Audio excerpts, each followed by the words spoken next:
Hot అంశాలపై debate news బెంచ్కి స్వాగతం. ఓ పక్కన తిరుమల తిరుపతి దేవస్థానం లడ్డు వివాదం అన్నది దేశం కాదు ప్రపంచం మొత్తం ఉన్నటువంటి ప్రతి ఒక్క హిందువు మనసుని కలచివేస్తోంది, కదిలిస్తోంది. జరిగినటువంటి దాంట్లో దర్యాప్తు అన్నది ఇక్కడతో సరిపుచ్చాలా, కఠినంగా శిక్షించడానికి జాతీయ సంస్థలతో దర్యాప్తు చేయించాలా? అదే సందర్భంలో దేశవ్యాప్తంగా ఉన్నటువంటి ప్రధానమైనటువంటి చర్చ ఆలయాలలో ప్రసాదాలకు సంబంధించినటువంటి ల్యాబులు ఉండాల్సిన అవసరం ఉందా లేదా? మరొక వైపున ఈ ప్రసాదాలకు సంబంధించి కల్తీ చేయడానికి ప్రయత్నించే వాళ్ళ మీద ప్రత్యేక చట్టం అవసరం ఉందా? ఈ అంశాలకు సంబంధించినటువంటి చర్చలో పాల్గొంటూ ప్రస్తుతం మనతో పాటు ఉన్నారు శివస్వామి. ఏదైతే ప్రస్తుతం ధర్మాచార్యులందరూ కూడా ఈ రోజున ప్రధానంగా దేశవ్యాప్తంగా తమ స్వరాన్ని వినిపిస్తున్నారు ప్రత్యేకించి. అదే సందర్భంలో శివస్వామి వారు ఇప్పుడు జరుగుతున్నటువంటి వ్యవహారం మీద మనతో మాట్లాడేందుకు సిద్ధంగా ఉన్నారు. నమస్తే స్వామి. సాయి గారు. స్వామి వారు నమస్తే. నా మాట వినబడుతుందా? చక్కగా అండి.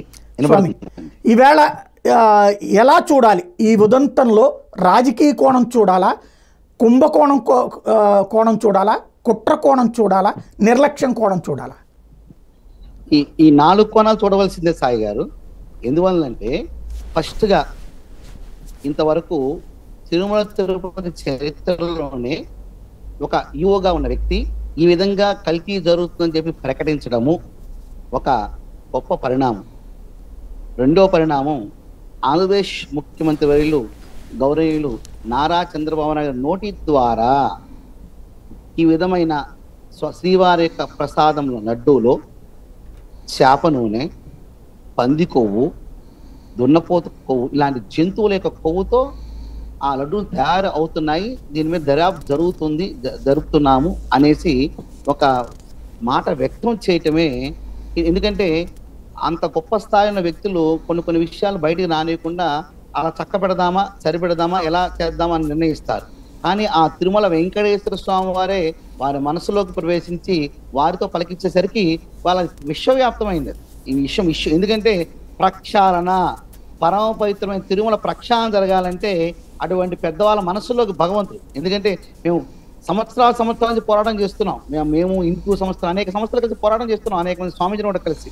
కానీ అది పట్టు కొంత వస్తుంది, మళ్ళా అనేక రాజకీయ కోణాల వల్ల అది పలసపడుతుంది. కానీ ఎప్పుడైతే ముఖ్యమంత్రి నుంచి వచ్చేసరికి అది కేంద్ర స్థాయిలో, ప్రపంచ స్థాయిలోకి విషయం వెళ్ళి అందరి దృష్టి కూడా ఇటువంటి పరిస్థితులు అక్కడ ఉన్నాయా, స్వామివారి యొక్క ప్రసాదాన్ని స్వీకరించి మనం పవిత్రమయ్యామా, అపవిత్రమయ్యామా అనే యొక్క ప్రశ్న పుట్టింది. ప్రశ్నలోంచి, చీకటిలోంచి వెలుగు వచ్చినట్టుగానే ఇది శోపరిణామం. ఒక తప్పు జరిగి మా మనోభావాలు క్షోభిస్తున్నా, మా బాధపడుతున్నా కూడా ఇది ఎంత మంచికి వెళ్తుంది, అక్కడ ఎంత ప్రక్షాళన జరుగుతుందనే ఆలోచనతో మేమందరం కూడా భాగస్వాములై ఉన్నామండి. ఎందుకంటే అక్కడ యువ గారు చెప్పడము, ముఖ్యమంత్రి గారి దగ్గర నుంచి ఆ విషయం బయటికి రావడం అనేసరికి అది మరి ఇటువంటి స్వామివారి ప్రసాదంలో ఇటువంటి జంతువుల యొక్క కొవ్వు కలిపి ఇవ్వటం అనేది ఇంతకన్నా దారుణము, నీచమైన పని మరొకటి లేదు. దీంట్లో ఏదైనా కుట్ర దాగుందా అంటే మతపరమైన కుట్ర బలంగా దాగి ఉంది. సంస్కారహీనుల్ని, దుర్మార్గుల్ని, దుష్టుల్ని, లిక్కర్ మాఫియా వ్యవస్థని, భూ కబ్జాదారుల్ని, రకరకాల పారిశ్రామికవేత్తలుగా పెద్దమని చలామణి అవుతున్న వాళ్ళందరినీ కూడా ట్రస్ట్ బోర్డు మెంబర్లుగా అక్కడ చేర్చుకుని వారు ఎంతవరకు తమ వ్యాపారాలను విస్తరించుకోవటమా, లేకపోతే వివిఐపీలను కానీ పెద్ద స్థాయిలో ప్రపంచ స్థాయి వ్యక్తులు వస్తే వారు దర్శనం చేయించి వారికి ఊడుగం చేస్తున్నట్టుగా రకరకాల పారిశ్రామిక వ్యాపార లావాదేవీలు కుదుర్చుకోవడానికి భగవంతుడు ఒక అడ్డాగా మారాడా అన్న పరిస్థితిలో ఉన్న వాళ్ళందరూ దాంట్లో చేరి ఉంటే ఇటువంటి దుష్పరిణామాలు కాకుండా మంచి పరిణామాలు ఎలా వస్తాయని మనం ఆశిస్తామండి. ఇక్కడే ఒక పాయింట్ ఏంటంటే, ఎవరు అధికారంలో ఉన్నా ట్రస్ట్ బోర్డు అంటే అట్లాంటి వాళ్ళే ఉంటున్నారు, వ్యాపారవేత్తలు, పారిశ్రామికవేత్తలు, రాజకీయ నాయకులు. ఇక్కడ పాయింట్ ఏంటంటే, మీరు చెప్పినటువంటి కుట్ర కోణానికి సంబంధించి ఇప్పుడు మామూలుగా ఆవు నెయ్యి 700 నుంచి 800 రూపాయలు ఉంటే వీళ్ళు కాంట్రాక్ట్కి 300 రూపాయల నుంచి 350 రూపాయలు తీసుకున్నారు. అది మామూలుగా అయితే 450 రూపాయల దాకా ఉంటుంది. ఇప్పుడు ఈ చెప్పబడుతున్నటువంటి నూనెలు ఇవన్న ఉంటే కనుక, చేప నూనె కానీ, ఈ ఇట్లాంటి బీఫ్ కానీ ఇట్లాంటివి అయితే దీనికంటే కాస్ట్లీ ఎక్కువ అవుతాయి. అయినా కూడా కలిపారు అంటే అది కుట్ర కోణం అవుతుంది కదా. ఆ కుట్రకి సంబంధించినటువంటి వాళ్ళని ఏం చేయాలనుకుంటున్నారు? అది ఎందుకు చేసి ఉంటారనుకుంటున్నారు? అది మీరు కల్తీ అన్నట్టుగా అనుకుంటున్నారా, కుట్ర అనుకుంటున్నారా? ఖచ్చితంగా కుట్రే అండి, కల్తీ కాదండి, అది కుట్ర. ఎందుకు కుట్ర చేయడం గల కారణాలు 2-3 విషయాలు. మొట్టమొదటిగా ట్రస్ట్ బోర్డులో పలానా మెంబర్లుగా ఉన్న వాళ్ళు సబ్ కమిటీలు వేసి వాటికి చైర్మన్లుగా ఉంచుతారండి. అసలు ఈ కొనుగోలు, ఏ పదార్థాన్ని కొనుగోలు చేస్తున్నామో ఈ కమిటీకి ఉన్న ఆ చైర్మన్ ఎవరు, ఆ మెంబర్లు ఎవరు అనేది మొట్టమొదటి పాత్ర వారిది ఉంటుందండి. రెండో విషయం, అసలు మీరు అన్నట్టుగానే ఆవునే 700 రూపాయలు 800 రూపాయలు ఆవునే దొరకదండి. ఒక చిన్న గోశాల నుంచి పెద్ద గోశాల వేసుకున్న 1800 కాడ నుంచి 3000 రూపాయలు, సుమారుగా 3500 వరకు కూడా ఉంది. ఎందుకంటే గిరిజాతి నుంచి వచ్చే నెయ్యి ఒకటి, మరియు కపిల గోవు నుంచి నెయ్యి వచ్చే దాని ఒక రేటు, ఇలా పంచతత్వాలతో కూడిన పంచగోవు నుంచి వచ్చే నెయ్యి పంచరకాలుగా వస్తుందండి. కాబట్టి ఇది 1500 పైన 1800 నుంచి 3500 వరకు ఉంటుందండి. అందుచేత ఇటువంటి విలువైన ఆవు నెయ్యి 300 రూపాయలు కోట్ చేశారని చెప్పేసి వారికి ఎలా కట్టబెడతారు? ఇవాళకి కూడా 450 రూపాయలకి దొరుకుతోంది. మరి దొరుకుతుందండి. ఇప్పుడు 450 రూపాయలకి కోట్ చేసిన సంస్థకి వెళ్ళింది. అదే ఉందండి. అవన్నీ పిచ్చి అవన్నీ దేనికి పనికిరానివన్నీ. అసలు ఏమేమి కలుపుతారో, ఏమి ఇస్తారో, ఆఖరికి ఏం చేస్తారో కదా, ఆ కర్మ అదంతా దరిద్రం అంతా వాళ్ళకే. అంటే ఇప్పుడు రాష్ట్రంలోనే కాదు, దేశంలో ఉన్న ప్రతి ఆలయాలలో ఈ లడ్డూల తయారీలలో ఆవు నెయ్యిలో ఈ స్థాయి రేట్లలోనే ఉంటున్నాయి. 300 నుంచి 400, 450 రూపాయలు. మీరు చెప్పినటువంటిది మీకంటే ఆల్రెడీ అనుభవం ఉంది, గోశాల నడుపుతున్నటువంటి అనుభవం. కాబట్టి మీకు ఈ ధరలు తెలుసు, దీనికి అయ్యే ఖర్చు తెలుసు.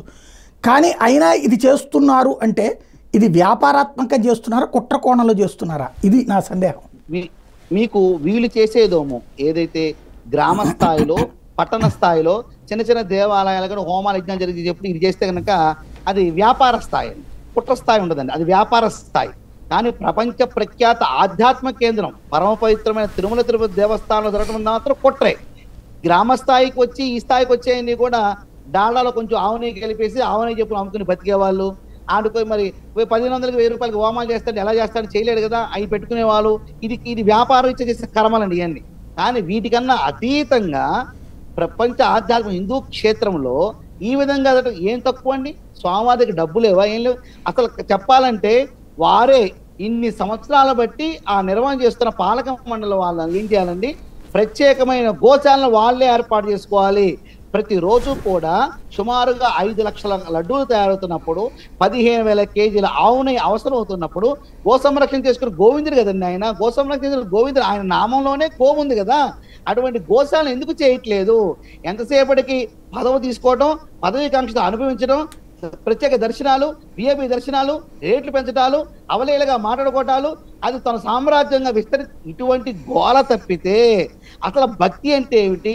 స్వామివారి యొక్క సేవల్లో, కైంకర్యాల్లో ఎటువంటి మంచి విషయాలు ఇంకా పొందుపరచవచ్చు, నేను ఎలా తరించాలి నా జీవితాన్ని, ఈ యొక్క స్థానాన్ని, ఈ యొక్క కమిటీ మెంబర్గా నాకు భగవంతుడు అనుగ్రహం ఇచ్చారంటే అంతకుముందు గత సంవత్సరాల్లో ఏమైనా పాపపక్షాలను చేసిన పాపపక్షాలని గొప్ప వ్యక్తిత్వాన్ని నేను అలవరుచుకోవాలి, భగవంతుని గొప్ప అవకాశం అని చెప్పేసి అక్కడ ఉన్నవాళ్ళు చక్కటి విశాలమైన గోశాలను ఏర్పాటు చేసుకుని మన సమృద్ధిగా, గో సమృద్ధిగా అక్కడ నేతిని సేకరించి స్వామివారి కైంకర్య ప్రసాదం వినియోగిస్తే ఇంతకన్నా ఆనందమే ఉంటుందండి.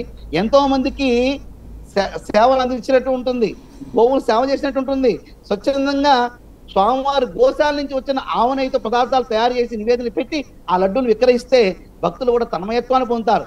ఎలా అయితే స్వామివారి దర్శనానికి వెళితే కాలానుగుణంగా దర్శనం అవ్వకపోతే ఆయన యొక్క ప్రసాదం స్వీకరిస్తే చాలు, నేను వెళ్ళి ఆ ప్రసాదాన్ని ఇంటికి తీసుకెళ్తే ఆయన అనుగ్రహము, ఆయన ఆశీర్వాదం నాకు లభిస్తుంది, నాకు అనుకున్న సంకల్పాలు నెరవేరుతాయి, నేను తరిస్తాను అని విశ్వాసంతో వెంకటేశ్వర స్వామి ఎంతో ఆ ప్రసాదం అంత అనే భావించే వ్యవస్థలో ఆ ప్రసాదంలోనే ఇటువంటి విషయాలు జరగడం అంటే ఇది ఖచ్చితంగా మతపరమైన కుట్ర దాగి ఉందని చెప్పి మేము భావిస్తున్నాం. ఇక్కడ ఒకటి, ఈ ఏఆర్ డైరీ అనేటటువంటి వాళ్ళు సప్లై చేసేటప్పుడు ఒక టోకెన్ చూపెడుతున్నారు అక్కడ, ఏదైతే అది కూడా అధీకృతమైనటువంటి సర్టిఫికెట్. ఇక్కడ ఎన్డీడీపీ వాళ్ళకి సంబంధించింది మరొక ఇది. అంటే అక్కడి నుంచి సప్లై అయ్యాక ఇక్కడికి వచ్చినటువంటి సందర్భంలో కలపబడింది అనుకోవాలా, లేదు అక్కడే వాళ్ళు తప్పుడు సర్టిఫికెట్లు ఇస్తున్నారు అనుకోవాలా? ఇది అసలు ఎవరు దర్యాప్తు చేస్తే తేలుతుంది? మొట్టమొదటిగా ఇండియన్ ఫుడ్ సర్వే వాళ్ళు ఉంటారు, వాళ్ళ దీంట్లో కలగజేసుకుని ముందు ఆ సంస్థ సర్టిఫికేట్ వీళ్ళు ఇచ్చారా లేదా ఫస్ట్ అంశంగా మనం తెలుసుకోవాలి. ఆ తర్వాత కొనుగోలు చేసే వ్యవస్థలో గత అగ్రిమెంట్ ఏ ప్రకారం జరిగిందో, ఏ క్వాలిటీతో ఏ విధానంతో వారు ఇస్తానన్నది రెండో విషయం తీసుకోవాలి. అలాగే అక్కడి నుంచి బయలుదేరి ఇక్కడికి వచ్చే లోపల సెక్యూరిటీ ఎవరు ఉంటున్నారు, ఆ సెక్యూరిటీ అధికారి సక్రమంగా ఉన్నారా లేదా, కాగితం మారుతుందా, లోపల పదార్థం మారుతుందా, చెక్ చేయకుండా ఇది లోపల పంపించరు కదండి. చెక్ చేసే యంత్రాంగం ఎన్ని వందల వేల మంది పనిచేస్తున్నారు. మరి వీటి మీద ప్రత్యేకమైన దృష్టి పెడితే కానీ ఈ సమస్యకి పరిష్కారం కాదని నేను అనుకుంటున్నాను. అంటే మామూలుగా వాళ్ళు అక్కడ కంపెనీ నుంచి పంపిస్తారు, టీటీడీకి వచ్చేస్తుంది, దాంట్లో ఏ సెక్యూరిటీ ఉండదు, వాళ్ళు తెచ్చి ఇక్కడ ఇవ్వడం వరకే వాళ్ళ బాధ్యత. ఇక్కడ సమస్య ఏంటంటే కలిపితే సంస్థ దగ్గరన్నా కలపాలి, లేదా మధ్యలోనన్నా కలపాలి. కుట్ర అయితే మధ్యలో కలపాలి, సంస్థ దగ్గర కలిపే అవసరం ఉంది. సంస్థ దగ్గర అయి ఉండొచ్చండి. సంస్థ దగ్గర కలిపితే అప్పుడు సంస్థ దగ్గరైనా తనిఖీ చేయాలి. ఇప్పుడు సోదా అక్కడ కూడా చేస్తున్నారు, వాళ్ళు అక్కడ సర్టిఫికేట్ చూపెడుతున్నారు. చేయొచ్చు ఆ సమస్య నిజంగా తేడా ఉంటే డిమాలిషన్ చేసేయచ్చండి, వ్యవస్థను మొత్తం తీసి అవతల పారేయటమేనండి. ఎందుకంటే ఇది మామూలు తప్పు కాదు చేసింది. మా కోట్లాది మంది యొక్క శ్రీవారి భక్తులు హిందువుల యొక్క మనోభావాల మీద దెబ్బతీశారండి వాళ్ళు. వాళ్ళు వచ్చి చెక్ చేసుకోమని చెప్తున్నారు, డిమాలిషన్ చేసేయటమేనండి దాన్ని. అదే వాళ్ళు చెక్ చేసుకోమని చెప్తున్నారు, అని ఇది చేయమని చెప్తున్నారు. ఇక్కడ నేను అడిగేది అదే, వాళ్ళు ధైర్యంగా మాది చెక్ చేసుకోమన్నారు, అక్కడ ఉన్నటువంటి గవర్నమెంట్ చెక్ చేస్తుంది, ఇక్కడ ఇది జరుగుతోంది. ఇందులో కుట్ర కోణం అన్నటువంటిది కంపెనీది అయితే మీరు చెప్పిన డిమాలిష్ చేయాలి. అసలు ఇది ఎలా జరుగుతుంది ఈ మొత్తం ప్రాసెస్లో? రాష్ట్ర ప్రభుత్వం పాత్ర ఏంటి, కేంద్ర ప్రభుత్వం పాత్ర ఏంటి, దర్యాప్తు సంస్థలు ఎలాగ చేయాల్సి ఉంటుంది? ఒక సమస్య ఇప్పుడు వ్యక్తమైందండి. ఈ సమస్యకి పలు కారణాలు ఉంటాయి. ఆ కారణాల్లో మొట్టమొదటి భూమిక ఈ యొక్క పదార్థాలు కొనుగోలు చేసే వాళ్ళు ఎవరున్నారో, ఎవరు సంతకం చేస్తున్నారో అది తీసుకోవాలండి. అక్కడ నుంచి డెలివరీ అయిన తర్వాత ఇక్కడ రిసీవ్ చేసుకునే వ్యవస్థలో ఏమైనా లోపాలు ఉన్నాయా ముందు అది చూసుకోవాలండి. అలాగే వారు చేసేవాళ్ళు ఎందుకండి, నేను ఒకసారి ఎక్కడో విన్నాను, వాళ్ళ దగ్గర నుంచి సక్రమంగా ట్యాంకర్ బయలుదేరుద్దండి, ఆయిల్ ట్యాంకర్ బయలుదేరుద్దండి. ఆ ఆయిల్ ట్యాంకర్ మళ్ళీ వేరే దారిలో లోపలికి వెళ్ళిపోతుంది, ఇదే నెంబర్తో ట్యాంకర్ ఇంకోటి పక్క నుంచి వచ్చేసి మనకు దీంట్లో కలుస్తుంది. ఇలాంటి సిచ్యువేషన్లు చాలా కంపెనీల్లోనే కూడా విన్నానండి. అంటే అక్కడ టెస్ట్ అవుద్ది, అది బయలుదేరుద్దండి. కొంత దూరం వచ్చిన తర్వాత వేరే ఫామ్ హౌస్లోనో వేరే హౌస్లోనో ఇదే నెంబర్తో అదే రేపు లారీ ఉంటుందండి, దాంట్లో వేరే మెటీరియల్ ఉంటుందండి కల్తీది, అది వచ్చి ఇది యాడ్ అవుద్దండి, ఈ మొదట బయలుదేరి తిరిగి మళ్ళీ కంపెనీలోకి వెళ్ళిపోద్దండి. ఇటువంటి దగులుబాజీ వేషాలు వేసే కంపెనీలు కూడా అవినీతి లంచం ఉండితనం ఎక్కడైతే వేరే వ్యవహారం చేస్తుందో అక్కడ ఇటువంటి దగులుబాజీలకి ఎటువంటి ఇబ్బంది లేకుండా సాఫీగా సాగిపోతుంది. కాబట్టి వారు చూసుకోండి అని ఇప్పుడు కరెక్ట్గా అంటారండి, ఏం పర్లా చూసుకోండి అంటాడు, ఏమి తేడా లేకుండా వాళ్ళు ల్యాబ్ రిపోర్ట్ రాగానే అంటే రిజెక్ట్ చేశారు కదండి. మరి ఎక్కడ తేడా వచ్చిందండి, ఎక్కడ తేడా వచ్చింది? ఆ కంపెనీ వాళ్ళనే ఇంటి దొంగలు లాంటి వాళ్ళు ఎవరు ఉంటే ఈ తేడాలు వస్తాయి, కాబట్టి ఇది జరిగి ఉండొచ్చు. రైట్. ఇప్పుడు ఇది సిబిఐ దర్యాప్తు చేయాలని ఒకవైపు ఉంది, రెండో వైపున మీరు చెప్పినటువంటి కోణంలో నుంచి ప్రభుత్వం దర్యాప్తు చేయడం, ఈ రెండిట్లో ఏది బెటర్ అనుకుంటున్నారు? సిబిఐ దర్యాప్తే కరెక్ట్ అండి. ఎందుకని అంటే ఇందులో శిక్షలు పడతాయని? ఖచ్చితంగా శిక్షలు పడతాయండి. అక్కడ నా వాళ్ళ ఎందుకంటే ప్రతిదానికి పొలం తోకలు ఉన్నాయి కదా సార్, ఇప్పుడు పొలం తోకలు ప్రతిదానికి పొలం తోకలు ఉంటాయి కదా అండి, ఆ పొలం తోకలు ఉన్నాయి, అన్ని పక్కకి వెళ్ళిపోవాలి, నా వాడు నీ వాడు లేకుండా ఉండాలంటే సిబిఐ దర్యాప్తే చాలా పర్ఫెక్ట్ గా జరుగుతుంది. కాబట్టి సిబిఐ దర్యాప్తే దీన్ని తీసుకోవాలి.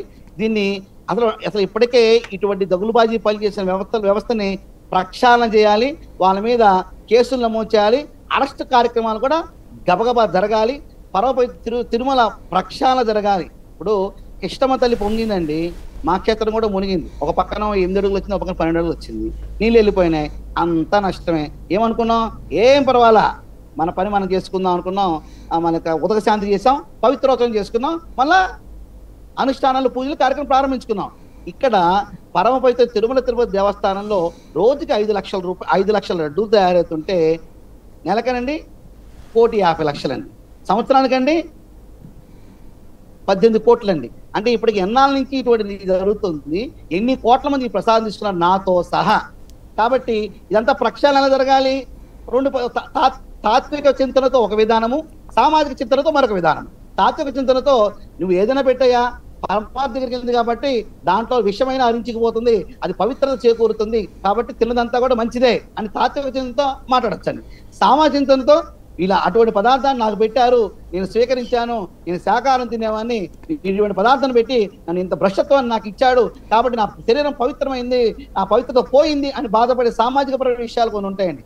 కాబట్టి ఇటు తాత్విక చింతనని సామాజిక చింతన రెండు పక్కన పెట్టినా నా లెక్క ప్రకారం తిరుమల తిరుపతి దేవస్థానం వారు కానివ్వండి, ఆంధ్రప్రదేశ్ గవర్నమెంట్ వారు కానివ్వండి, తిరుమల ప్రక్షాళన చేసి చక్కటి ఆవు నెయ్యితో స్వామివారి ప్రసాదం తయారు చేసి ఆంధ్ర రాష్ట్రమే కాకుండా ఎక్కడైతే అవసరమైందో ఉచితంగా శ్రీవారి యొక్క దివ్య ప్రసాదాన్ని అందరికి పంపించే ఏర్పాటు.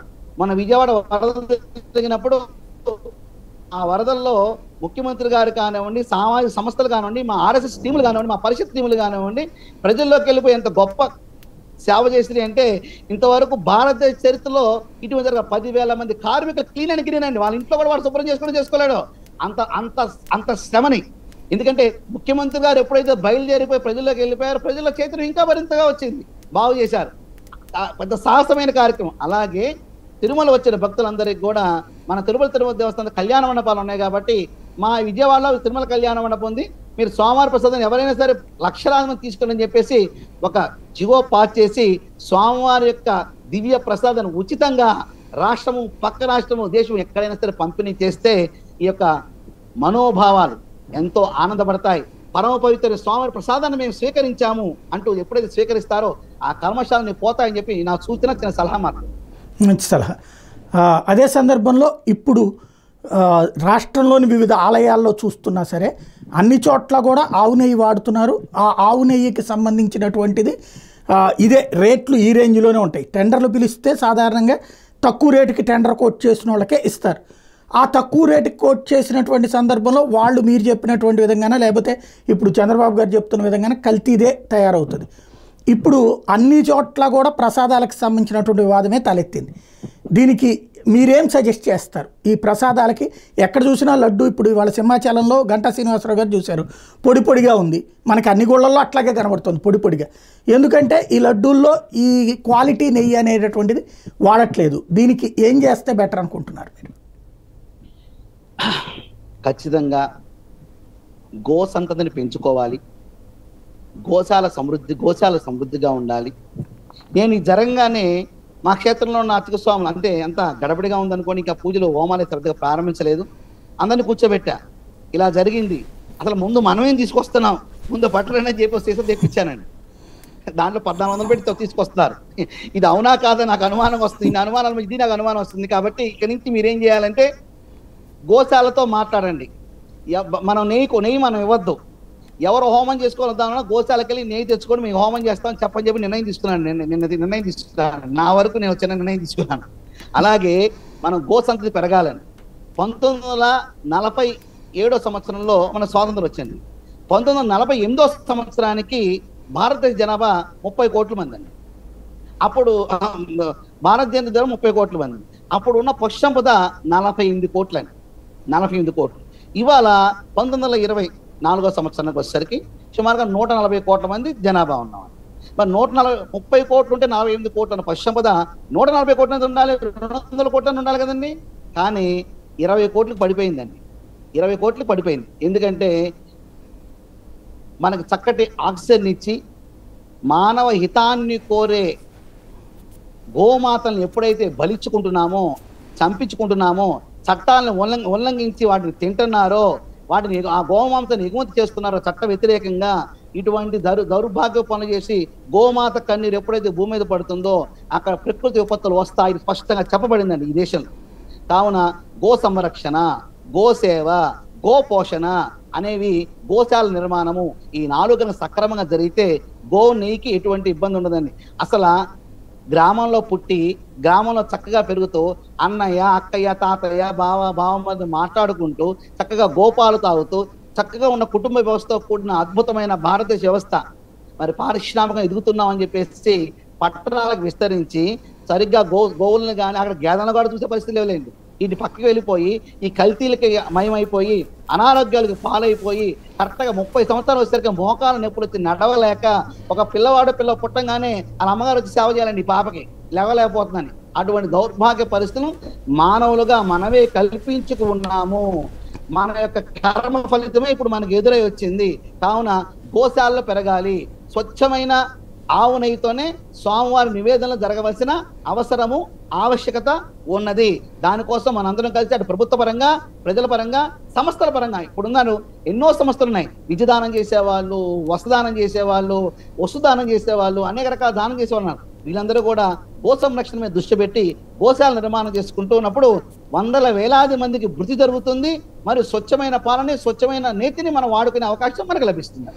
ప్రతి ఆలయానికి అనుబంధంగా ఆ ఆలయంలో జరిగే ప్రసాదం అంతా కూడా, దానికి అవసరమైన నెయ్యి అంతా కూడా ఉత్పత్తి అయ్యే విధమైనటువంటి గోశాలలు పెట్టాలి అన్నటువంటి కాన్సెప్ట్ ఏమన్నా మీరు ధర్మాచార్యుల తరపున ముఖ్యమంత్రి గారి దగ్గరికి తీసుకెళ్తారా? తప్పకుండానండి, తప్పకుండా ఇది అత్యవసరం అండి. ఎందుకంటే శ్రీ తిరుమల తిరుపతి దేవస్థానానికి డబ్బులకు ఎటువంటి కొదువు లేదు, సింహాచలం దేవస్థానానికి లేదు, శ్రీశైల దేవస్థానానికి లేదు, దుర్గగుడి దేవస్థానానికి లేదు, ద్వారకా తిరుమల దేవస్థానానికి లేదు, కనక మహాలక్ష్మి గుడి దేవస్థానానికి లేదు. అలా ఇటువంటి అనేక దేవస్థానాలకి ఎటువంటి నిబంధనలు లేవు. దేవాదాయ ధర్మాదాయ శాఖలో ఉన్న 4,09,000 ఎకరాల భూమి మనదండి. రాజులు ఇవ్వనివ్వండి, జమీందారులు ఇవ్వండి, ఆ గ్రామస్తులు ఉన్న భక్తులు ఆ స్వామివారికి కైకర్యాల నిమిత్తం ఇవ్వనివ్వండి, 4,09,000 ఎకరాల్లో 1,00,000 ఎకరాలు పందికొక్కులుగా, దున్నపోతులుగా, దారుణంగా 1,00,000 ఎకరాలు పక్కదారి పట్టేసినాయండి అనేక రకాలుగా అని స్వయంగా ఎండోమెంట్ కమిషనర్ గారే వ్యక్తం చేశారు. మరి 1,00,000 ఎకరాలు, ఒక ఎకరం ఒక ప్రాంతంలో 50 లక్షలు ఉంటే ప్రాంతాలు 3 కోట్లు కూడా ఉంది. ఇలా చూసుకుంటే 1,00,000 ఎకరాలు 1,00,000 కోట్ల రూపాయల ధనం అండి. 1,00,000 కోట్ల. ఏ దేవాలయంలోనే దేవాలయం వెనకబడి ఉంటుందండి? పూజలకు డబ్బులు లేవు, అచ్చుకు జీతం లేకుండా పెట్టుకోవాల్సిన అవసరం ఉంటుందండి. కాబట్టి దేవుడు సొమ్ముని భద్రపరిచి, దేవుడి సొమ్ముని దేవుడికే ఉపయోగపడేట్టుగా, భక్తులకే ఉపయోగపడేట్టుగా సరైన సంస్కరణ దిశగా దేవాదాయ ధర్మాదాయ శాఖగానండి తిరుమల తిరుపతి దేవస్థానం పనిచేసినట్లయితే అనేక కొంత ఖర్చుతో మనం గోశాలను ఏర్పాటు చేసుకుని గోవును కనుక పెంచుకున్నట్లయితే కనుక గో భక్తులు, గో పోషకులు, గో సేవకులు ఎంతో మంది ఉన్నారు సహకారం అందించడానికి ప్రభుత్వానికి. స్వచ్ఛందంగా మా గ్రామంలో 100 గోవులు మేము చూడగలం అనేవారు మహానుభావులు కూడా ఉన్నారు. కాబట్టి ఈ విధంగా చేసుకుని వెళ్తే కనుక మనకు చెప్పబడింది, అరే తల్లిపాలు లేకపోతే గుమ్మపాలు ఉన్నాయి కదని ఆవు పాలు తీసుకొచ్చి పిల్లలకి పాలు పట్టే వ్యవస్థలు ఉన్నాయి కదండి. అప్పుడు పూర్వకాలం చెప్పారు కానీ తల్లిపాలే ఉంటారా, గుమ్మపాలు ఉన్నాయి, ఆవు పాలు ఉంటారా, మీ పిల్లడు పెరుగుదలకి ఏం పర్వాలేదని అన్నారు. ఇప్పుడు ఎక్కడండి కల్తీ, మనసులు కల్తీ, మనుషులు కల్తీ, ప్రసాద కల్తీ. ఈ కల్తీ దారుణం ఎంతవరకు తగలడిందంటే అంతవరకు. అందుకని పాలకులు గనక రేపు తిరుమల తిరుపతి దేవస్థానంలో చైర్మన్ కానివ్వండి, ట్రస్ట్ బోర్డు మెంబర్లు కానివ్వండి, ఎటువంటి రాజకీయ ప్రమేయం లేకుండా ఉన్న వ్యక్తులు సమాజ శ్రేయస్సు కోసం, సమాజ హితం కోసము భగవంతుడి మీద భక్తితో చక్కగా స్వామివారి నామాలు ధరించాలి, గోవింద నామాన్ని పలకాలి.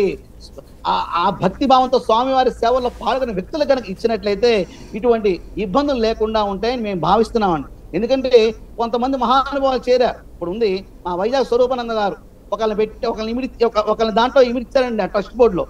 అది నాకు తర్వాత తెలిసింది. ఎవరైనా ఒక సంస్థను పెట్టుకుని లక్ష్మీనారాయణ హైదరాబాద్లో ఐపీ పెట్టారండి. ఆ మహానుభావుని తీసుకొచ్చి ట్రస్ట్ బోర్డు మెంబరు. ఇంకా మన మీడియా శాఖ ఉంది కనుక మన మీడియాని వెనక నుంచి శాఖిస్తున్న మహానుభావులు ఒకరు ఉన్నారండి. ఏంటి వారు కూడా పైన మహాసిమెంట్ అని చెప్పి పెట్టుకున్నారండి. పైన కొండ మీద కట్టుకుని మహాసిమెంట్ అని పెట్టుకోవచ్చండి. ఎక్కడన్నా మన కారు మీద వేరే బొమ్మలు కనుక ఉంటే కనుక తీసి పైకి పంపిస్తారే, కానీ పైన ఒక వ్యవస్థని, రూమ్స్ ని కట్టేసుకుని, కాలేజీని కట్టేసుకుని మహాసిమెంట్ అని పేరు పెట్టుకునే అవకాశం ఎవరు ఇచ్చారండి? ఎందుకు ఇవ్వాలి? ఒకే ధర్మం, ఒకే చట్టం, ఒకే న్యాయం అనేది స్వామీజీల నుంచి సామాన్య భక్తుల వరకు కనుక పాటించినట్లయితే ఇటువంటి సమస్యలు రావు, ఇటువంటి ఇబ్బందులు అనేవి ఎక్కడ జరగకుండా ఉంటాయండి. ఇదేమవుతుంది? ప్రభుత్వంతో చెలిమి చేయటం, ముఖ్యమంత్రితో మంత్రులు చెలిమి చేసుకోవటం, నా సంస్థకి నా కోసం ఒక 20 ఎకరాలు ఇచ్చేయండి, 10 ఎకరాలు ఇచ్చేయండి, ఒక కొండను రాసి ఇచ్చేయండి, మేము మీకు చేయకొడతాము అనుకోవటం. వీళ్ళు హిందూ సమాజంలో మనం అనుకూలంగా మార్చుకోవాలంటే స్వామీజీ వ్యవస్థలో ఇది పెద్ద స్వామి కదా, హైటెక్ స్వామివారు ఉన్నారు కదా, మీరు మనతో చేస్తే చాలురా బాబు అని చెప్పేసి రకరకాలుగా అంటే కొండ మీద కబ్జా చేసిన స్థలాన్ని వెనక తీసుకుంటారా, వారు రాసిస్తారని జీవోలు పెట్టేసి అది వ్యాపార సంస్థలుగా మార్చుకుంటారండి. అది ఇలాగా ఇటు గురు వ్యవస్థ నుంచి సామాన్యమైన వ్యవస్థల వరకు ప్రక్షాళన చేయవలసిన అవసరం అటు ప్రభుత్వం మీద ఉంది, గురువుల మీద ఉంది, ఆ స్థానిక అధికారుల మీద ఉంది. భక్తులు కూడా ధర్మానికి కట్టుబడి ఎక్కడైతే అధర్మం ఉందో దాన్ని ప్రశ్నించాలి, చీటి చెండాలి. ఇది నాకొద్దు బాబు అనేసి వచ్చింది కాబట్టే అక్కడ ప్రశాంతంలో కల్తీ ప్రశాంతినే దౌర్భాగ్య పరిస్థితులు మనకు దాపురించాయి. కాబట్టి హిందువుల సంఘటన శక్తిగా ఎదగాలి, సమన్వయంతో ముందుకు సాగాలి. ఒక పోప్ చెప్తే ప్రపంచం అంతా ఏంటుంది, ఒక ముల్లా చెప్తే ఏంటుంది. మన తిరుమల దేవస్థానం నుంచి ఒక పిలిపిస్తే భారతదేశంలో ఉన్న హిందూ సంఘాలన్నీ సంస్థలన్నీ ఒకటిగా మారినప్పుడు మాత్రమే ఈ ధర్మము, ఈ జాతి మరొక్కసారి వైభవాన్ని చాటుకుంటుంది. దుర్మార్గులు ఆట కట్టించిన వాళ్ళం అవుతాం అని చెప్పేసి నేను ఘంటాబద్ధంగా నేను చెప్పగలుగుతానండి. చాలా మంచి పాయింట్. తిరుమల తిరుపతి దేవస్థానానికి సంబంధించిన అవకతవకల మీద అనేక సార్లు మీరు ధర్మాచార్యులందరూ కూడా పోరాడారు. గతంలో ఒక మీటింగ్ కూడా పెట్టారు మీ అందరికీ. అప్పుడు ఏమని చెప్పారు, ఏమి పరిష్కరించారు? మేము మొట్టమొదటిగా వారికి పెట్టింది, అయ్యా భక్తులందరూ వచ్చేది హిందూ ధర్మంతో కూడిన వాళ్ళు, ఏ డబ్బునైతే అది భక్తుల కైంకర్య భక్తుల సేవ కోసం కొంత ఉపయోగించుకుంటే బాగుంటుంది. మీరేమో ఇతర మతత్వం తీసుకొచ్చి దీంట్లో ఉన్నారు. వారు స్వామివారి నామం పెట్టుకోరు, వారు స్వామివారి యొక్క ఉచ్చరణ నోటితో పలకరు. ఏంటి స్వామివారి డబ్బులు మాత్రం బొక్కేస్తూ ఉంటారు. అక్కడ జరుగుతున్న యూనివర్సిటీలో ఆ వైస్ ఛాన్సలర్ వెనకాల జీసస్ బొమ్మ పెట్టుకుని, నేను భరతమాత బొమ్మ పెట్టుకున్నాను, జీసస్ బొమ్మ పెట్టుకుని కూర్చొని కబుర్లు చెప్తున్నాడు. ఇంత ధైర్యం ఎక్కడి నుంచి వచ్చిందంటే రాజకీయ నాయకుల ప్రోద్బలం వలన మాత్రమే. ఓట్ల కోసం వీడు అనేక సంకలనం లాగుతాడు, దానికోసం అనేక మంది దిక్కుమాల వ్యవస్థలతో చేయగలుగుతాడు, అభయం ఇచ్చేస్తాడు. అది నిలబెట్టుకోవడం కోసం యదవులందరినీ తీసుకుని అక్కడ కూర్చోబెడతారు. వీరు మత మార్పులు చేసుకుంటూ ఉంటారు. సుమారుగా తిరుపతిలో 50 సంవత్సరాల క్రితం ఇటువంటి చర్చలు లేవండి, 100ల సంఖ్యలో చర్చలు వచ్చినాయి. అలాగే ఇస్లామిక్ యూనివర్సిటీ కూడా అక్కడ వచ్చినాయండి. ఎన్నో పోరాటాలు చేస్తాం. ఆ యూనివర్సిటీ ఆపడం కోసం ఎంత కష్టపడ్డామంటే అంత కష్టపడ్డాం. ప్రభుత్వానికి విన్నవించాం. అప్పుడున్న 2012లోనండి, అప్పుడున్న కాంగ్రెస్ ప్రభుత్వం విన్నవించాం, పట్టించుకోలేదండి. ఆఖరికి మొన్న మోడీ గారి గవర్నమెంట్లో 6 సంవత్సరాలు 8 సంవత్సరాలు అవుతుందండి. హీరా బెహెన్ అనే ఆమెని 50,000 కోట్ల మనీ లాండరింగ్ అరెస్ట్ చేశారు. శ్రీవారి ఆలయం వెనకాల కొండవాడులో స్వామివారి స్థలంలో అనధికారికంగా ఒక యూనివర్సిటీ కట్టేస్తే స్థానిక ఎంపీ గారు, అమ్ముడు పోయిన ఎంపీ గారు దాని పర్మిషన్ ఇచ్చారండి. అమ్ముడు పోయి పర్మిషన్ ఇచ్చారండి. ఆమె కట్టేసిందండి. అంటే ఎంపీ పర్మిషన్ ఇచ్చేయచ్చా? కలెక్టర్ గారు చెప్పేసి పర్మిషన్ ఇప్పించారండి. అంటే ఎంపీ అంటే ఎంపీ కదా, ఆమె ద్వారా జరిగినట్టు దానికి అర్థం అండి. ముందు ఆమె ఒప్పుకుంది, మొత్తం ఫైల్స్ అన్ని టకటకటక నడిచిపోయాయండి. ఎవరి కాళ్ళు ఎప్పుడు జరిగింది? గోడ కట్టింది ఎంత తెలుసు అండి? 36 అంగుళాల కాంక్రీట్ వాల్ అండి. 36 అంగుళాల కాంక్రీట్ వాల్. ఎందుకని మేము పరిశోధన చేస్తే అక్కడ వచ్చేది అధ్యాపకులందరూ కూడా భారతదేశంలో ముస్లిమ్స్ గారు అరబ్ కంట్రీస్ నుంచి దిగుతారు.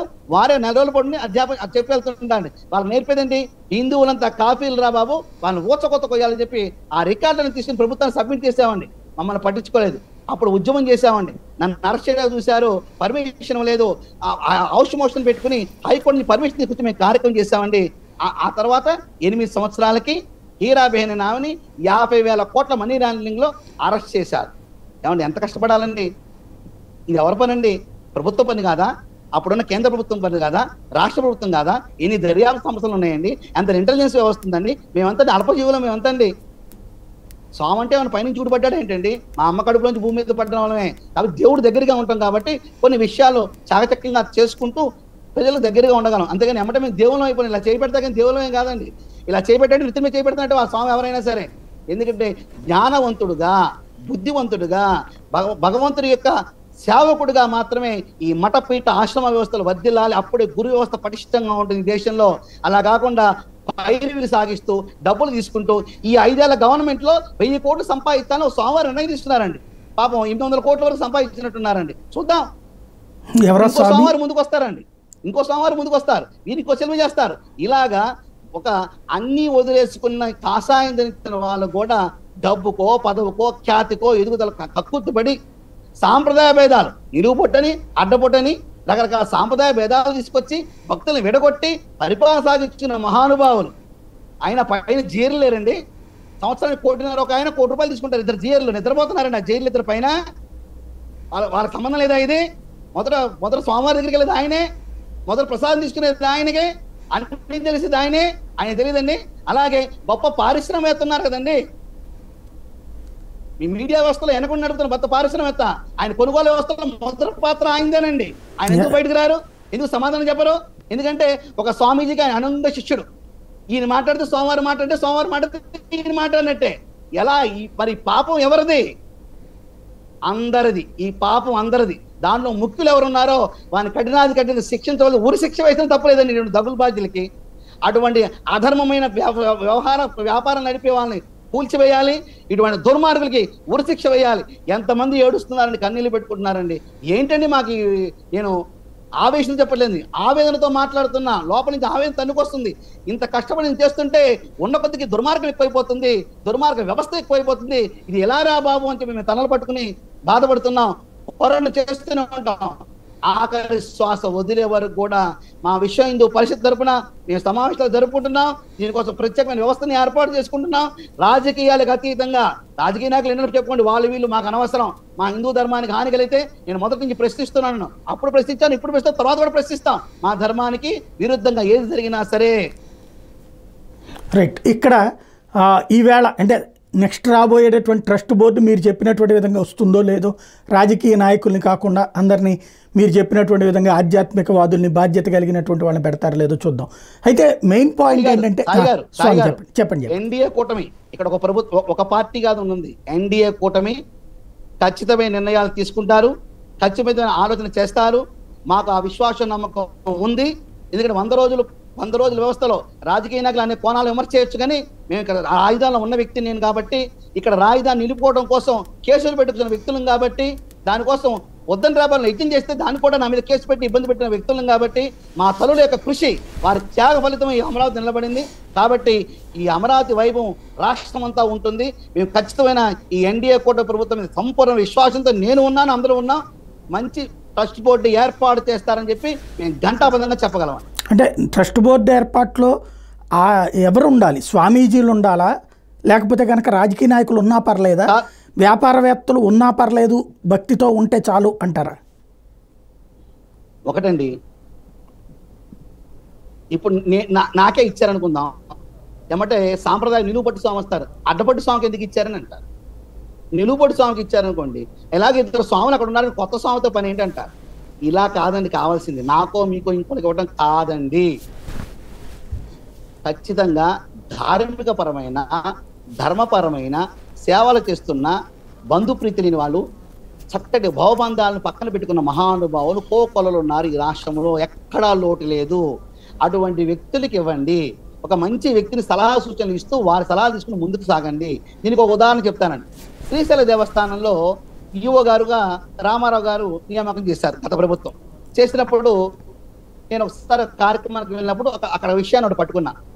ఈఓ గారిని కలిసి, ఈఓ గారు శ్రీశైలం టోల్ గేట్ ఉంది కదండి, అక్కడి నుంచి దాటేప్పుడు ముస్లిమ్స్ పూలు అమ్ముకుంటామని చెప్పి వచ్చేప్పుడు ఆ పూల బట్టలో కింద మాంసం మద్యం పెట్టుకుని పైన పూలు వేసుకుని ఆ కట్టలు తీసుకొస్తున్నారండి. నేను దాన్ని పట్టుకున్నాను, నేను చూశాను, వాళ్ళని ఎదిరించారు. ఇంకా ముందుకెళ్ళామనుకోండి దాడి కూడా చేసే అవకాశం ఉంది. మీరు ఈఓగా సంపూర్ణమైన అధికారాలు మీకు ఉన్నాయి కాబట్టి మీరు దాన్ని పట్టుకుని మీరు బయటకు తీసుకున్నాను.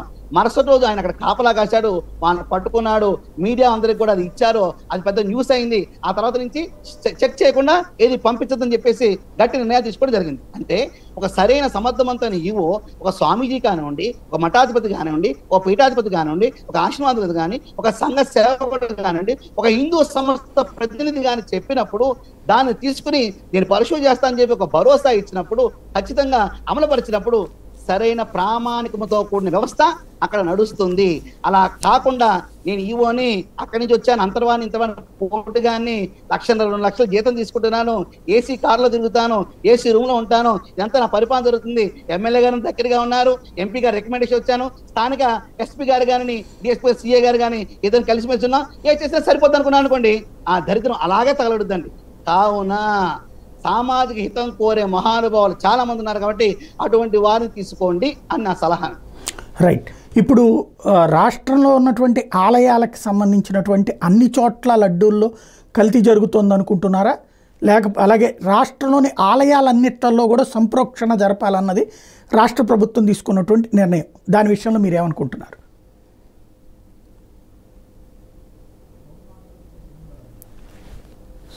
స్వామి వినబడుతుంది. రాష్ట్రంలోని ఆలయాలన్నిట్లలో కూడా సంప్రోక్షణ నిర్వహించాలి అని నిర్ణయించుకున్నట్టు చంద్రబాబు గారు చెప్పారు. అదే సందర్భంలో రాష్ట్రంలో ఉన్నటువంటి ఆలయాలన్నిట్లలో లడ్డూల తయారీలో కూడా ఇట్లాంటిదే తేడా జరుగుతుందని భావిస్తున్నారా? ఖచ్చితంగా అయి ఉండొచ్చండి, లేకుండా ఉండదండి, ఖచ్చితంగా అయి ఉండొచ్చు. ఇప్పుడు నేనేమన్నాను, నేను చెక్ చేసుకున్నాను, నేనే చెక్ చేసుకున్నాను. ఎందుకంటే ఒక వ్యవస్థలో వెళ్తున్నప్పుడు కొన్ని చిన్న చిన్న విషయాలు అలా పక్క వెళ్ళిపోతుంటాయండి. కానీ మనం చెక్ చేసుకోవాల్సిన అవసరం ఖచ్చితంగా ఉంది. నేనే చేసుకున్నాను చెప్తున్నా, ఖచ్చితంగా చేసుకోవాల్సిన అవసరం ఉందండి. అలాగే తిరుమల తిరుపతి దేవస్థానం ఇప్పటివరకు టెండర్లు ఎవరు పిలిచారు? టెండర్లు మొత్తం రద్దు చేసేవాల్సిందండి. కొత్త టెండర్లు పిలుచుకోవాలి, కొత్త వ్యవస్థను ఏర్పాటు చేసుకోవాలి. అన్ని రాష్ట్రంలో ఉన్న అన్ని దేవాలయాలు కూడా ఖచ్చితంగా ఇది ల్యాబ్ టెస్ట్కి పంపించుకోవాల్సిన అవసరం ఉంది, ఆవశ్యకత ఉంది. మరి పటిష్టమైన వ్యవస్థని మనం పెట్టుకోవాల్సి ఉందండి. రైట్. అంటే దేవాదాయ శాఖ తరపున ల్యాబ్లు పెడితే బెటర్ అంటారు. ఎందుకు పెట్టుకోకూడదండి?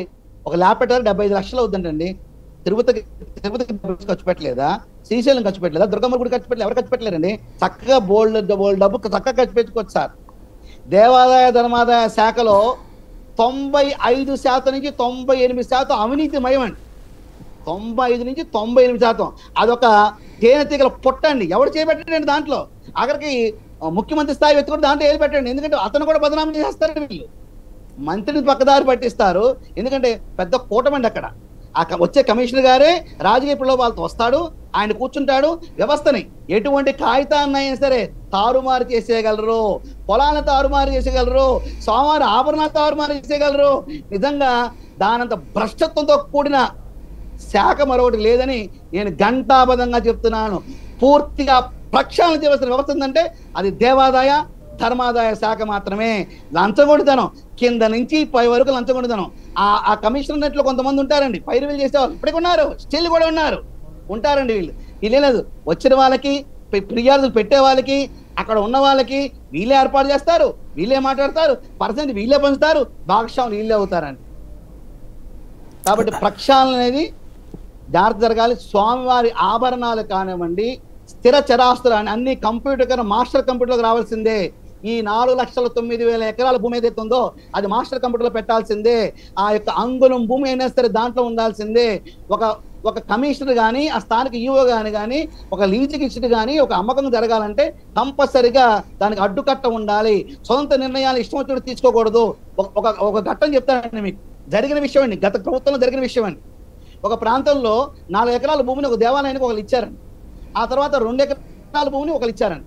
ఇది జరిగిపోయి 60 సంవత్సరాలు అయిపోయిందండి. ఆ ఊళ్ళో వీళ్ళు లేరండి. వాళ్ళ పిల్లలు అమెరికా వెళ్ళిపోయారు, కొంతమంది హైదరాబాద్ వెళ్ళిపోయారు, అలా ఉండిపోయారండి. ఈ కొత్తగా ఈవో నేను వచ్చానండి. నేను వచ్చే ముందు ఏం చేశాను, లంచాలు ఇచ్చుకుంటూ వచ్చానండి. ఎవరో ఒక లంచాలు ఇవ్వాలి, వచ్చి నా సీట్లో కూర్చున్నానండి. మరి నా డబ్బులు నాకు కావాలి కదండి. ఎమ్మటే చూశాను, రికార్డులు తెప్పించుకున్నాను. 4 ఎకరాల భూమేమో ఇంత రేటు వచ్చిందండి, 2 ఎకరాల భూమేమో ఇంత రేటు వచ్చింది. 4 ఎకరాల భూమి 20 లక్షలు అయిందండి ఎకరం. 2 ఎకరాల భూమేమో ₹1,00,00,000 అయిపోయిందండి. ఏం చేశాను, ఈ 2 ఎకరాల భూమి 2 కోట్లకి అమ్మేసి ఈ 4 ఎకరాల భూమి పక్కనే 2 ఎకరాలు 40 లక్షలు కొనేసేసి ₹1,60,00,000 ₹1,00,00,000 నేను ఉంచుకుని 60 లక్షల కింద నుంచి పై స్థాయి వరకు పంచుకుంటూ వెళ్ళిపోయానండి. రికార్డులో 6 ఎకరాలు వచ్చేసిందండి, నాకు ₹1,00,00,000 వచ్చేసింది సార్. ఎంత దారుణమైన విషయాలు చెప్పంటారా? ఒక్క అవకాశం నిజంగా కనుక ఇవ్వాలి కదండి, కరెక్ట్గా 6 నెలలు చాలు సార్, 6 నెలలు చాలు. క్లీనింగ్ చేస్తాం, రాష్ట్రంలో దేవాదాయ ధర్మాల శాఖ మొత్తాన్ని కూడా చేసి అవతల పెడతాం. ఒక్క అవకాశం కనుక మా స్వామీజీల వ్యవస్థకి ఇచ్చి చూడమనండి, మేము ఎలా చేసి చూపిస్తామో. నిస్వార్థంగా, నిక్కచ్చిగా, ధర్మపరంగా కనుక పెద్దలు కనుక ఉన్నట్టయితే కనుక దాన్ని మేము సాల్వ్ చేసి చూపించగలమండి. చాలా అద్భుతమైన విషయం చెప్పారు, చాలా నిజాయితీతో కూడిన మాట చెప్పారు. ఇప్పుడు రాష్ట్రంలో ఉన్నటువంటి ఆలయాలన్నిటికీ సంబంధించిన ఏం చెప్పాడు, ఈ లడ్డూ తయారీ అన్నటువంటి దానికి సపరేట్గా గోశాలలు నిర్వహించడం రాష్ట్ర ప్రభుత్వం చేయగలుగుతుందని అనుకుంటున్నారా? దేవాదాయ శాఖ చేయగలదని అనుకుంటున్నారా? సార్ చక్కగా చేయగలరు సార్. ఒక దేవాలయంలో 10 మంది అవసరం ఉంటే కానీ 30 మంది ఉన్నారు సార్. ఎందుకంటే పార్టీ మారింది, నేను వచ్చాను ఎమ్మెల్యేగా, నా వాళ్ళు 4 జోరుస్తా, ఇంకో 5 ఏళ్ళకి ఇంకో పార్టీ వచ్చింది, ఇంకో వాళ్ళని 5 జోరుస్తా. ఇలాగా 10 మంది చోట అదనంగా చేరి ఉన్నారు. సింహాచలం దేవస్థానంలో గోవులు చనిపోయినాయి, నందులని చనిపోయినాయి, గోసంత చనిపోయింది, అది పెద్ద ఇష్యూ అయిందండి. అప్పుడు నేను వెళ్ళానండి అక్కడికి. వెళ్ళేసరికి ఈవో గారు నేను వస్తానని తెలిసి ఆయన అది వదిలేసి వెళ్ళిపోయాడండి. నేను పొద్దున్న 8కి వెళ్ళిపోయానండి. వెళ్ళిపోయి చూస్తే ఈయన గారు ఏసీ ఫ్లైట్లో తిరుగుతారు, ఏసీ రూమ్లో కూర్చుంటారు, ఏసీ కారు ఆయనకు ఉందండి. కానీ అక్కడ గోవులకి సరిగ్గా మేత లేదండి, కనీసం ఒక షెడ్ కూడా లేదండి, వదిలేశారని అట్లాగా. 3 రోజుల పాటు అక్కడ ఉండి షెడ్లు వేయించి 5 బోర్లు వేయించాను దగ్గర ఉండి, నేను నిద్ర పోనీయకుండా 5 బోర్లు వేయించండి. కొంచెం నేను మీడియాకు దూరంగా ఉంటాను కాబట్టి ఎక్కువ రాను, ఎందుకంటే మేము పని చేసుకుంటూ వెళ్ళే వాళ్ళం, మీడియాతో నాకు పని లేదు సార్. ఎప్పుడన్నా ఇట్లా వచ్చినప్పుడు మీలాంటి వాళ్ళు అడిగితే బయటకు వస్తాను. కానీ ఇలాంటి కార్యక్రమాలు ఎన్ని చేస్తాం, వందల సంఖ్యలో చేసుకుంటూ వస్తున్నాం. వెనక ఉండి ఎలా చేయాలి అలా చేసుకుంటూ వస్తున్నాం. 5 బోర్లు వేయించామని. అలాగే భక్తులకు కూడా కొంత బుద్ధి జ్ఞానం ఉండాల్సింది సార్ అక్కడ భక్తులకు కూడా. ఎందుకంటే తక్కువ రేట్లో వస్తుందని చెప్పేసి ఆ చిన్న ఎద్దుల్ని దూడాలని లేదండి, 3000కు 4000కు వచ్చేసి కొనేసి మేము ఇచ్చేసాంగా మొక్కు తీరిపోయింది అని చెప్పి భక్తులు వేసే నాటకాలండి. ఇటు అధికారులతో కూడిన వ్యవస్థ వేసే నాటకాలు ఒక రకంగా ఉంటే, భక్తులు వేసే నాటకాలు ఒక రకంగా. అందుకని బాబు గోవును నందిని తీసుకునేప్పుడు పరీక్ష చేస్తాము, అది సక్రమంగా ఉంటేనే మేము తీసుకుంటామని అక్కడ బోర్డు పెట్టుకుని ఒక వెటర్నరీ డాక్టర్ని అపాయింట్ చేసుకోవాలి. సరైన జాతితో ఉన్న వాటిని తీసుకుని గోసంతలు పంపించుకోవాలి, అటు అభివృద్ధి చేసుకోవాలి. ఆ వచ్చే ఆదాయం ద్వారా గోవు మనల్ని పోషిస్తుంది సార్. ఒక గోవు ఎకరం భూమికి సమాధానం చెప్పుద్ది సార్. దానికి ఆర్ఎస్లో ఉన్న నాగపూర్కి పంపించమని సార్ ట్రైనింగ్ ఇస్తాం మేము. వేలాది మంది ట్రైనింగ్ ఇచ్చి ఇవాళ ఇంత గో ఉత్పత్తులు తయారు చేస్తూ ఒక చక్కటి ప్రకృతికి హితమైన వాతావరణం కలగజేస్తున్న గొప్ప వ్యవస్థ అక్కడ నడుస్తుందండి. ఎన్నో ఉన్నాయి సార్. మనం ఏం చేస్తున్నాం, నాకు చిన్న బొద్దకి శ్రీరామ రక్ష ఇవాళ గడిచిందా లేదా, సాయంత్రానికి ఇన్ని అబద్ధాలని డబ్బు సంపాదించడం లేదా, ఆ డబ్బు సంపాదించకపోతే కాళ్ళు చేతులు ఆడవసారి ఉడికిపోతుంటే వీళ్ళకి ఉండలేరు. అటువంటి హీనం ఒక చిన్న వస్త్రము, చిన్న నీడ, కొంచెం భోజనం, గౌరవప్రద జీవితం నుంచి రకరకాల విలాసవంతమైన వస్తువులు అలవాటు వ్యక్తి ఎప్పుడైతే పరిగెడుతున్నాడో అప్పుడే ఈజీ మనీకి అలవాటు పడిపోయాడు. ఈ చిక్కుముడి ఆ చిక్కుముడి పని డబ్బు సంపాదించేయాలి. ఒక చిన్న వ్యవస్థలో ఉన్నవాడు మొన్న వ్యవస్థలో వందల కోట్లు లక్షల కోట్లు అంట ఎలా వచ్చేస్తాయండి ఊరికే. నిజంగా కష్టపడి సంపాదించేవాడు 1 కోటి రూపాయలు సంపాదించాలి జీవితకాలం పడుతుందండి. 1 కోటి రూపాయలు సంపాదించి జీవితకాలం పడుతుంది. వీళ్ళకి ఇటు అటు మార్చం కానీ 1 కోటి రూపాయలు సంపాదించేస్తున్నాడు అంటే వ్యక్తి పతనం అయ్యాడు, వ్యవస్థ పతనం అయింది. దీన్ని పరిపుష్టి చేయాలంటే అందరం, అన్ని సామాజిక వర్గాలు, కులాలకి మతాలకి అతీతంగా నా దేశము, నా భారతదేశము, నా ధర్మము అంటూ మానవత్వంతో వెళ్ళవలసిన ఆవశ్యకత ఎప్పుడైతే కలుగుతుందో అప్పుడు ఖచ్చితంగా మార్పు వస్తుంది. కాబట్టి ప్రతి ఒక్క దేవాలయంలో కూడా పెద్ద దేవాలయ గోశాలను చేయాలి. ఆ చుట్టుపక్కల చిన్న దేవాలయాలకు అవసరమైతే ప్రసాదానికి నెయ్యి ఉచితంగా ఇచ్చే అవకాశం కూడా మనం కలగజేసుకోవాలి అని నేను భావిస్తున్నాను. ఫైనల్గా ఒక్కటి చెప్పండి, ఈవేళ ధర్మాచార్యులు అందరూ కూర్చుని, అంటే చాలామందిగా ఈ మధ్యకాలంలో ఒక యునైటెడ్గా పనిచేస్తున్నారు కదా, అందరూ కూర్చుని ఈ సమస్యకి రాష్ట్ర వ్యాప్తంగా ఇప్పుడు ఇక్కడ తిరుమలది ఒకటి, ప్రపంచవ్యాప్తంగా ఫీల్ అవుతున్నారు హిందువులు. అట్లాగే వివిధ ఆలయాలకు సంబంధించిన చర్చ కూడా వస్తుంది. ఏమన్నా మీరు అందరూ కూర్చుని ఏదన్నా ఒక సొల్యూషన్ చెప్తారా? ఇటు జగద్గురు స్థానంలో ఉన్న కంచిపేట పరమాచార్యుల వారు కానివ్వండి, శృంగేరి దేవస్థానం వారు కానివ్వండి, ఆడ దత్తపేటలో ఉన్న గణపతి సత్యనారాయణ స్వామి వారు కానివ్వండి, వీళ్ళందరి యొక్క ఆశీర్వాద బలం చిన్న స్వాములుగా చిన్న యువకులుగా ఉన్న మా మీద ఉంది. అలాగే అన్ని సాంప్రదాయ స్వాములు కూడా మేము మాట్లాడుకుంటున్నాం, కూర్చుంటున్నాం. ఎవరి స్థాయిలో మహానుభావులు వాళ్ళ సేవ చేస్తూనే ఉన్నారు. అయితే ప్రత్యక్షంగా ముందుకు వచ్చేది మొట్టమొదటిగా దీనికి ఆద్యులు కమలానంద భారతీ స్వామి వారు, ఆ తర్వాత నేను, రాధా మనోహర్ దాస్ గారు, అట్లాగే శ్రీకాకుళం వారు, ఇటు నరసరాపట్నం శ్రీనివాస వారు, స్వామి వీరు, అలాగే ఆత్మానంద భారతీ స్వామి వారు, అలా పొద్దుట్లో ఉన్న కృష్ణమాచార్య స్వామి వారు, అట్లా భవానీ శంకరానంద స్వామి వారు, బెనారస్ స్వామి వారు, చాముండి స్వామి, ఇట్లాగా ఒక సుమారుగా ఒక 40 మంది ఒక పిలుపు ఇస్తే మేమందరం కూడా వచ్చి పని చేయటానికి సిద్ధంగా ఉన్నాము ధర్మం కోసము అని సమాజంలో చొచ్చుకుంటూ వెళ్ళి పనిచేసే వాళ్ళు ఉన్నారు. ఒక చిన్న విషయం చెప్తానండి, తిరుమల తిరుపతి దేవస్థానంలో అర్చకత్వంలో హరిజనులకి అర్చకత్వం శిక్షణ ఇచ్చారు 70 మందికి. ఇచ్చిన తర్వాత తూర్పుగోదావరి పశ్చిమ గోదావరి జిల్లాలో అక్కడ ఉన్న ఎస్సీ కాలనీలో ఎస్టీ కాలనీలో ఉన్న రామాలయాలకి అమ్మారుకులకి అర్చకులుగా నియమించారు. కానీ స్థానికులు తిరగబడ్డారు. ఏమని, వీడు మొన్నటి వరకు సిగరెట్ తాగేవాడు, గుట్కా తినేవాడు, వీడు వచ్చి పూజ చేస్తాడంటారా, మేమెல்லாம் పూజ కంచి పూజుతారంట. అప్పుడు మా ఆనంద సరస్వతి అని శుద్ధ బ్రాహ్మణత్వంలో మంచి నిష్ఠాగరిష్ఠులు మడి ఆచారం ఉంటుంది. కానీ ఆయన ఏమన్నారు తెలుసండి, నా మడి ఆచారం నా ఇంట్లో ఉంది, దేశం కోసం ధర్మం కోసం నా జాతి సంరక్షణ కోసం నేను వెళ్తానని చెప్పి అక్కడ ఎస్సీ కాలనీకి వెళ్ళి వారి ఇంట్లో భోజనం చేసేవారు, అక్కడ పడుకున్నారు, వారిని కూర్చోబెట్టి దగ్గర పూజ చేయించారు. 70 గ్రామాల్లో 80 సంవత్సరాలు మహానుభావుడు బ్రాహ్మణుడు తిరిగాడు సార్. కాబట్టి ఆ స్పందన, ఆ చైతన్యం మాలో ఉంది, చాలా మందిలో ఉందండి. ఇదంతా ఒకటిగా ప్రోధి అవ్వాల్సిన అవసరం. దీనికే వచ్చే నెల అక్టోబర్ 6వ తారీఖు మనస్థినపురంలో ఒక కళ్యాణ మండపం, రెడ్డి గారి కళ్యాణ మండపంలో మఠపీఠ ఆశ్రమంతో సమావేశాన్ని విధాన పరిషత్ వేదిక ద్వారా మేము ఏర్పాటు చేసుకుని 2 రాష్ట్రాలు కూడా కమిటీలు వేస్తున్నాం. అలాగే హిందూ సంఘాల ఐక్య కార్యాచరణ జేఏసీ అని చెప్పేసి సుమారుగా ఈ 2 రాష్ట్రాల 150 సంఘ నాయకులు కూడా అక్కడ ఇచ్చేస్తున్నారు. అటు పీఠాధిపతులతోనూ, మఠాధిపతులతోనూ, అశ్వపతులతోనూ, పండితులతోనూ, విద్వాంసులతోనూ, హిందూ సంఘ నాయకులతోనూ ఒక చర్చా వేదిక పెడుతున్నాం. మేమందరం ఎవరు ఎన్ని చేసినా విశ్వ హిందూ పరిషత్ యొక్క మాతృ మార్గదర్శకంలో మేమందరూ పనిచేయడానికి సిద్ధంగా ఉన్నాం. వారు చెప్పిన విషయాన్ని వింటూ సమాజ శ్రేష్ఠ కోసం ఉంటాం. అలాగే ప్రభుత్వాన్ని కూడా మేము సహకరిస్తాము. రాజకీయ ఎత్తుగడలు కొన్ని ఉంటాయి, మేము కూడా వాటిని గమనిస్తూ ఉంటాము, నిశ్చితంగా వాటిని పరిశీలిస్తూ ఉంటాము. చూసుకుని ఖచ్చితంగా మంచి ఉంటే నెత్తి మీద ప్రభుత్వాన్ని పెట్టుకుంటాం ఖచ్చితంగా అని చెప్పి నేను చెబుతున్నానండి Sai garu. Right, thank you very much Swami. ఇది పరిస్థితి. ఓవరాల్గా అయితే ప్రతి ఒక్క హిందువు యొక్క మనోభావాన్ని గాయపరిచినటువంటి సంఘటన కల్తీ అన్నది. అయితే ఇది కల్తీ నెయ్యి కాదు, ఇది కుట్రతో కూడినటువంటి నెయ్యి. కాబట్టి దాని మీద సిబిఐ స్థాయి దర్యాప్తు జరిగితేనే సరైనటువంటిది. అట్లాగే స్వామివారు ఈ విషయాన్ని ఎందుకు అయినా వెలుగులోకి తెప్పించారు అనేటటువంటిది మనం మనసుతో ఆలోచించి గోశాలలు పెంచడం, అట్లాగే ఆలయాలకు సంబంధించి ఎదురవుతున్నటువంటి అతిపెద్ద అడ్డంకులను తొలగించడం అనేటటువంటి ఒక బృహత్ కార్యాన్ని ఇవాళ అప్పజెప్పారు ప్రభుత్వానికని భావిస్తే అంతా మంచి జరుగుతుంది. ఆ దిశగా అడుగులు పడాలని కోరుకుంటున్నారు స్వామివారు కూడా.